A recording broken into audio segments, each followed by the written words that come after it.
So అమ్మవారు ఇక్కడ ఉన్నప్పుడు అమ్మవారికి వేడి చేస్తుంది. చుట్టూ ఉన్న వాతావరణాన్ని బట్టి వేడి చేయకుండా ఉండాలని అమ్మవారికి చుట్టూగా ఒక చిన్న కోనేరు లాంటిది ఏర్పాటు చేశారు. ఒక మినీ కోనేరు చుట్టూగా ఉంది. మన కింద ఉంది. యాక్చువల్లీ మనం ఇట్లా ఎగ్జిట్ ఇట్లా బయటకు వచ్చి కూర్చున్నాము. నేను చూపిస్తాను. దీనికి అనుసంధానంగా తుంగభద్ర నది కూడా ఉంది అని చెప్తున్నారు. అక్కడ కూడా వెళ్ళి ఒకసారి చూద్దాం. తుంగభద్ర నది మనం చదువుకున్నప్పుడు విన్నాం కానీ ఎప్పుడు దగ్గర నుండి వెళ్ళి చూడలేదు. బట్ మన తెలంగాణలో ఎన్ని ఉన్నాయి అనేది మనం తెలుసుకోవడమే కాకుండా మన నెక్స్ట్ జనరేషన్కి వాళ్ళందరికీ తెలియజెప్పాలి. సో ఇప్పుడు కోనేరు దగ్గరకు వస్తే ఒక్కసారి ఇటువైపు చూడండి. ఇది మళ్ళీ నెక్స్ట్ అది ఇప్పుడు మనకి ఎడమ వైపు అలా ఉంది.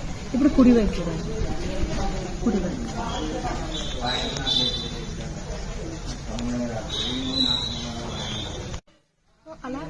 అలా చుట్టూతా అమ్మవారికి వేడి చేయకుండా చల్లగా ఉండాలని ఈ